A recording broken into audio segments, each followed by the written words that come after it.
Hello বন্ধুরা, আপনারা সবাই ইনস্টাগ্রাম ভিডিওটি দেখুন এবং ফানি কমেন্ট পরে পড়ছি।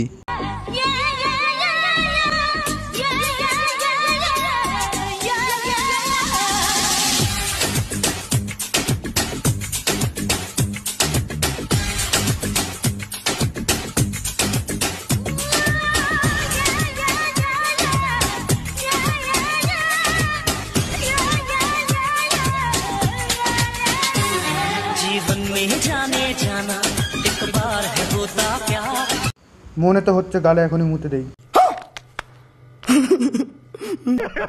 দাঁত মেজে এসো, গন্ধে টিকতে পারছি না। गजब बेइज्जती है। নাচো নাচো, দাঁতগুলো দেখার কি আছে।